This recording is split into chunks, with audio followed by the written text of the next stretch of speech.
Termasuk sunnah ab'ad, sunnah muakkad itu hukumnya kurban. Fal udhiyatu sunnatun 'alal kifayati. Itulah yang dijelaskan di dalam kitab Fathul Qaribul Mujib, syarah daripada kitab Takrib. Dijelaskan kurban itu hukumnya sunnah muakkad yang kifayah.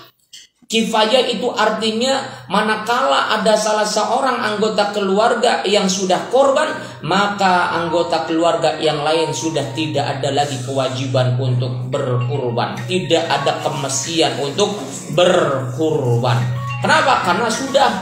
Misal suaminya sudah korban, maka di sini istrinya tidak mesti kurban. Kenapa? Karena sudah diwakilkan oleh suaminya. Sehingga kalau misalnya ada orang yang kurban, "Mah, papa hari tahun ini kurban, mah." "Gimana, mah?" "Iya, pak." "Adek, papa hari ini kurban, dek." "Iya, dek." "Iya, pak." "Kak, papa tahun ini kurban." "Iya, pak." Nah, itu harus didukung. Kenapa? Karena supaya semuanya kebagian pahala kurban.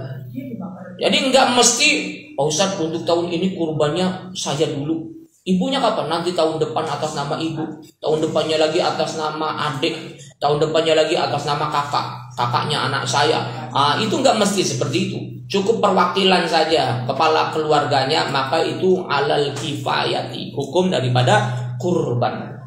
Pahalanya gimana Pak Ustadz? Nggak usah khawatir, keluarga yang lainnya pun akan mendapatkan pahala. Istrinya dapat pahala, anaknya yang kakak yang itu dapat pahala, adiknya juga dapat pahala, dengan syarat mendukung, mensupport. Jangan ketika suaminya bilang, "Mah, papa tahun ini mau kurban, berapa sih pak harga kambing?" "Ya sekitar 3 juta, 4 juta." Teman-teman pak, daripada gue udus korban, gue gelang kalung." Kalau ini diucapkan oleh seorang istri, maka bisa jadi istrinya tidak akan mendapatkan pahala kurban dari suaminya.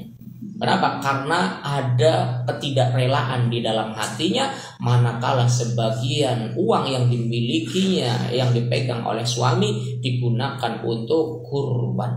Jadi kalau misalnya kurban, semuanya harus mendukung. Ya, kurban itu hukumnya apa tadi ibu-ibu? Sunnah muakkad. Karena sunnah muakkad itu apa? Sunnah muakkad itu sunnah yang ditekankan.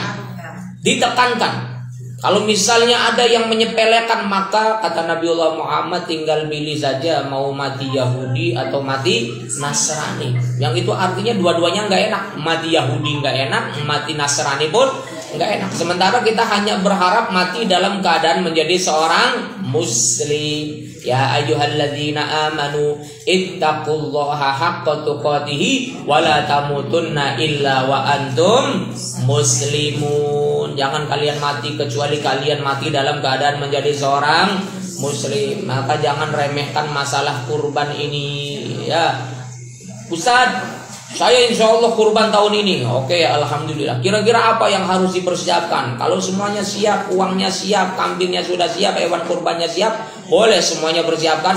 Tapi dijelaskan oleh beberapa ulama, ada kesunahan-kesunahan di dalam penyembelihan hewan kurban. Wa yustahabbu indal udhiyati khamsatu asya. Dan disunahkan ketika kurban itu 5 perkara. Yang pertama apa? At-tasmiyatu, membaca bismillahi Allahu akbar. Itu bagi yang menyembelihnya. Bismillahi Allahu akbar itu hukumnya sunnah saja, nggak wajib. Selama yang menyembelihnya muslim, itu tetap hukumnya sunnah. Ini pendapat Syafi'iyah dan beberapa ulama madhab lainnya. Tapi jangan disepelekan juga. Oh, ternyata sunnah Pak Ustaz membaca bismillah ketika menyembelih hewan kurban, berarti nggak usah baca lagi. Jangan juga. Kenapa? Karena khawatir tidak afdol sembelihan kita. Yang pertama, kesunahan dalam kurban dijelaskan di dalam kitab Fathul Qarib itu. Yang pertama adalah membaca bismillah. Tapi tidak ada Rahmanir-Rahimnya, melainkan bismillahi Allahu akbar. Yang kedua apa Ustaz yang disunahkan? Wassalatu ala nabi, membaca sholawat kepada Nabiullah Muhammad sallallahu alaihi wasallam. Bismillahi Allahu akbar, Allahumma sholli ala Muhammad wa ala ali Muhammad. Dipakai sayyidinanya boleh. Allahumma sholli ala sayyidina Muhammad wa ala ali sayyidina Muhammad boleh. Yang ketiga apa kesunahan dalam kurban? Istiqbalul kiblati, dihadapkan ke arah kiblat hewan ternaknya.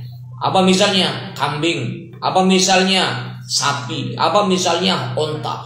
Ustaz kangelan Pak Ustaz sapi semene gedene bisa glimpang boy gak syukur. Apa maning kieu je kongkon ngadep ning kiblat kangelan. Ya enggak masalah, namanya hukumnya sunnah. Mau dilakukan silakan, mau enggak dilakukan juga tidak apa-apa. Itu hanya sekedar sunnah saja, menghadap kiblat. Hewan yang disembelihnya menghadap kiblat, orang yang menyembelihnya pun harus menghadap kiblat kalau mau dapat sunnah. Yang keempat apa? Yang keempat adalah at-takbiru, membaca takbir. Jadi ketika penyembelihan itu harus banyak-banyak membaca takbir. Ketika selesai disembelih, Allahu Akbar, Allahu Akbar, Allahu Akbar, La ilaha illallah, Allahu Akbar, Allahu Akbar, walillahil hamd. Harus ramai dengan orang membaca takbir. Ini ada orang penyembelihan hewan kurban sepi, nggak suara apa-apa. Ketika lagi netelin daging, ketika lagi bungkusin daging, lagi ngulitin kambing, ngulitin sapi, lagi netelin semua hewan kurban, sepi temen cow, nyetel apa dangdutan apa supaya rame. Wah, nyetel dangdutan je. Uang Idul Adha lagi pembungkusan hewan kurban, daging kurban, nyetelnya dangdutan. Ya supaya rame Pak Ustaz lah, abon-abon kayak begini. Jangan pakai dangdutan. Nyetelnya cikini kegondang dia, jadi begini gara-gara dia.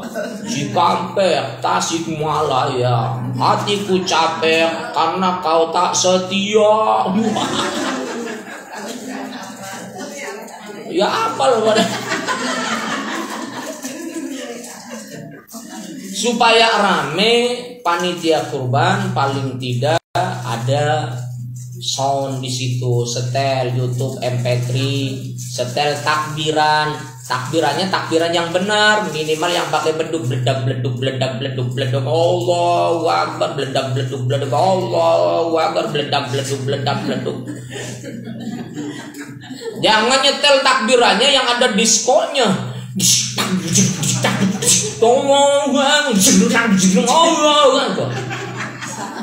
Itu merusak, Kalimat takbirnya kalimat thayyibah dirusak dengan musik-musik syaitani, musik-musik yang tidak jelas.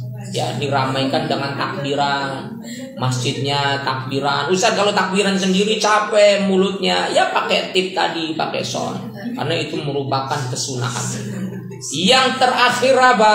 Kesunahan dalam berkorban yang terakhir adalah wad-du'a'u bil qabul. Doa.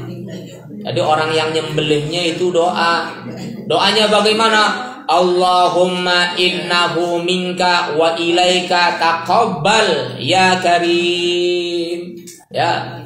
Kalau kita menyembelih hewan kurban sendiri, karena memang sebetulnya afdolnya itu yang menyembelih itu adalah yang korbannya. Misal saya korban, maka saya nyembelih hewan korban saya sendiri, itu afdolnya. Tapi kalau misalnya tidak memungkinkan Pak Ustaz, saya jangankan nyembelih Pak Ustaz, saya melihat darah saja kagak tahan Pak Ustaz. Tapi kalau udah jadi tongseng, jodoh. Pas jadi panganan seenak banget. Kalau tidak memungkinkan maka boleh di situ kita mewakilkan kepada panitia. Di sini korbannya di mana Ibu aja?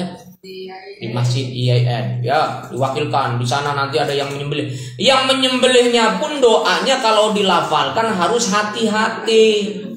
Doanya kalau menyembelih hewan kurban punya orang lain, Allahumma innahu minka wa ilaika fataqabbal minhu ya karim.